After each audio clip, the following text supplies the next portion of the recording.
बिस्मिल्लाहिर्रहमानिर्रहीम। ऊपर अल्लाह ताला ने तज़किरा फरमाया था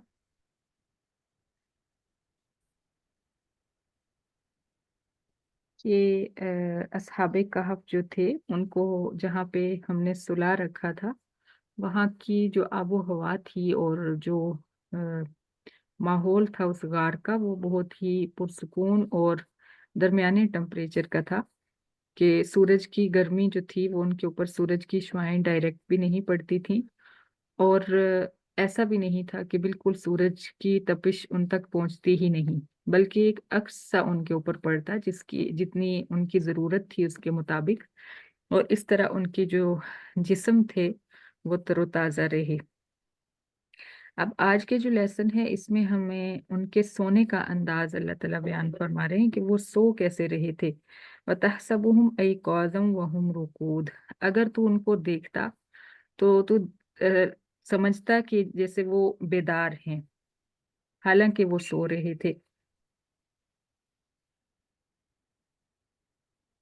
तो इससे मुफस्सिरीन ने जो बताया है वो ये है कि उनके सोने से जैसे इंसान जब सोता है तो उसके आज़ाद ढीले हो जाते हैं ना, नरम हो जाते हैं। तो इस तरह की कैफियत नहीं थी, बल्कि उनकी उनके जिस्म में वो सख्ती रहती थी जिस तरह से एक बेदार इंसान जो है एक्टिव होता है। वनुकल्लिबुहुम ज़ातल यमीनी व ज़ातल शिमाल, और हम उनकी करवटें भी बदलते रहे, कभी दाएं जानिब कभी बाएं जानिब। वकल्बुहुम बासितुन ज़िराअैहि बिल वसीद, और उनका कुत्ता भी जितना अरसा अस्हाबे कहफ सोए रहे उतना अरसा ही अपने बाजू गार के दहाने पर फैलाकर बैठा रहा। यानी अल्लाह ताला ने उस कुत्ते को भी उसी हालत में रखा कि देखने वाला जो था वो समझता था जैसे कुत्ता जो है अभी अभी अपने मालिकों की निगरानी के लिए, हिफाजत के लिए जो है यहाँ पे बिठाया गया है। तो ये सारी जो ये माहौल जो था ये इसलिए बनाया गया ताकि लोग जो हैं उनको बेदार समझें और उनको करवटें बदलता हुआ, जाहिर है थोड़ी देर के लिए जब आप किसी सोए हुए बंदे के पास बैठते हैं वो करवट बदलता है, हिलता जुलता है, तो आपको पता चल जाता है कि ये जिंदा है और ये सो रहा है। तो ये कैफियत जो थी अल्लाह ताला ने उनकी बनाई थी। हालांकि वो तकरीबन 300 साल तक जो है सोए रहे। 3 सदियां गुजर गईं और इसी तरह वो करवटें भी बदलते रहे और उनके जिस्म भी तरोताज़ा और सेहतमंद रहे। और उनका कुत्ता जो था वो भी सही सलामत सेहतमंद जो है गार के तहाने पे बैठा रहा। और दूसरी एक और चीज जो थी वो उनकी दहशत थी। लवित तलाता अलैहिम लवल्लैता मिनहुम फिरारन। अगर तू उनके ऊपर झांक कर देखता तो उनके खौफ से तेरा दिल भर जाता, यानी तेरे दिल में उनका खौफ मुकम्मल तौर पे भर जाता। वला मुलिकता मिनहुम रोबा, और उनकी दहशत तेरे अंदर डाल दी जाती। और इसकी वजह भी ये थी कि उनकी हिफाजत रहे, वो उनके ऊपर लोग तमाशा ना बना लें। यानी अगर हर कोई जाके देख सकता तो दो चार लोगों को और इकट्ठा करके ले आता कि ये देखो ये यहाँ पे ये आदमी जो है कितने अरसे से सो रहे हैं। तो अल्लाह ताला ने इतनी दहशत वाला माहौल और इतना खौफ वाला माहौल उस गार का बना दिया था कि अगर कोई झांकता था तो खौफजदा होके वापस भाग जाता था और फिर किसी दूसरे को लेके वहां नहीं आता था कि आओ तुम भी देखो आगे। तो इस तरह 3 सदियां गुजर गईं और वहां पे जो वो अल्लाह के नेक बंदे थे, जो औलिया अल्लाह थे, वो सोए रहे और किसी ने उनके ऊपर भीड़ नहीं बनाई, रश नहीं बनाया। वकदालिका बअसनाहुम लियतसाअलू बैनहुम। फिर जितना अरसा अल्लाह ताला चाहते थे कि वो सोए रहें उतना अरसा सुलाने के बाद अल्लाह ताला ने उनको बेदार कर दिया। और इनकी जिस तरह से इनका गायब होना जो था वो हिकमत से खाली नहीं था, इसी तरह इनका बेदार होना और जाग जाना जो था वो भी हिकमत से खाली नहीं था। 3 सदियों के बाद जो है ज़रूरत महसूस हुई कि अब असहाब कहफ को जगाया जाए, क्योंकि उस दौर के जो लोग थे उनको उनके अकायद में प्रॉब्लम्स आ रहे थे। कुछ ख़ास तौर पे हयात बादल मौत का जो अकीदा है, यानी मौत के बाद जो जिंदा होना है, वो अकीदा जो था उसमें इख्तिलाफ हो रहा था। تو اس طرح اللہ تعالیٰ نے اصحاب کہف کو بیدار کر کے ان کا یہ عقیدہ کلیئر فرما دیا۔ اور اس سے ہمیں ایک اور چیز بھی پتہ چلتی ہے کہ جو بھی حالات دنیا میں پیش آ رہے ہوتے ہیں یا ہماری زندگی میں جو حالات بن رہے ہوتے ہیں، ان سب حالات کا آپس میں کوئی نہ کوئی تعلق ہوتا ہے۔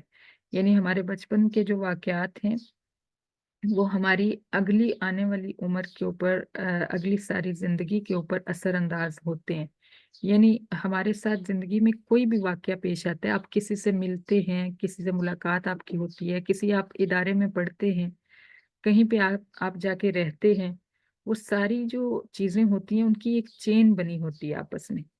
تو وہ حالات اللہ تعالیٰ خود پیدا فرماتے ہیں، خود انسان کو اپنی مرضی سے، انسان کی مرضی اس میں شامل نہیں ہوتی، اپنی مرضی سے جہاں چاہتے ہیں لے کے جاتے ہیں، کیونکہ اللہ تعالیٰ نے اس کا سارا جو اس کی مقدر ہے وہ بنایا ہوتا ہے، اور اللہ تعالیٰ کو پتا ہوتا ہے کہ اس کو کہاں کہاں سے میں نے گزارنا ہے۔ تو اسی طرح آپ دیکھیے کہ 300 سال پہلے جن اصحاب کہف کو اللہ تعالیٰ نے سلایا تھا، اللہ تعالیٰ جانتے تھے کہ 3 صدیاں گزرنے کے بعد ایک قوم ایسی آئے گی جن کے اندر زندگی، موت کے بعد کی زندگی میں اختلاف ہوگا، تو اس وقت میں ان کو جگا کر ان کا یہ اختلاف ختم کر دوں گا۔ تو یہ چیز ہوتی ہے کہ جو بھی حالات درپیش ہوتے ہیں ہمیں، وہ سارے کسی نہ کسی ریزن کی بنا پہ ہوتے ہیں، کوئی نہ کوئی وجہ ہوتی ہے ان کی۔ تو یہاں پہ پھر جب یہ بیدار ہوئے تو انہوں نے آپس میں سوال کیا، وَكَذَلِكَ بَعَثْنَاهُمْ لِيَتَسَاءَلُوا بَيْنَهُمْ، ہم نے ان کو بیدار کیا تو وہ آپس میں سوال کرنے لگے۔ قَالَ قَائِلٌ مِّنْهُمْ كَمْ لَبِثْتُمْ، کہنے لگے ان میں سے ایک کہنے والا کہنے لگا کہ تم کتنی دیر، یعنی ہم لوگ کتنی دیر یہاں پہ سوئے رہے ہیں۔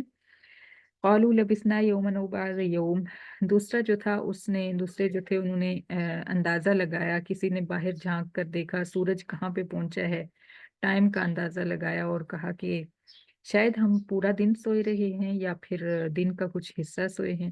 یعنی انہوں نے سوچا کہ ہم ظہر ٹائم سوئے تھے، ابھی مغرب کا ٹائم ہے، یا پھر اس طرح سے کچھ بھی ٹائم کا، سورج کا اندازہ لگا کے سوچنے لگے کہ پتہ نہیں ہم ایک دن سوئے ہیں یا پھر آدھا دن سوئے ہیں۔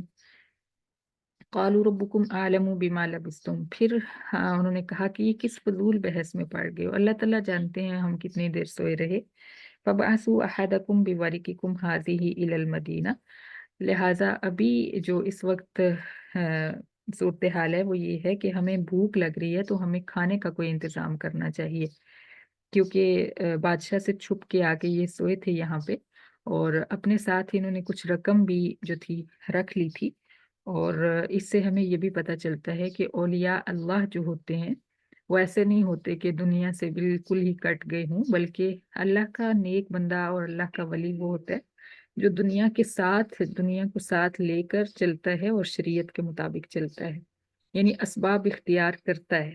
اب یہاں پہ دیکھیے اصحاب کہف کتنے بڑے ولی تھے، اللہ کے دوست تھے کہ انہوں نے بادشاہ، ظالم اور مشرک بادشاہ کے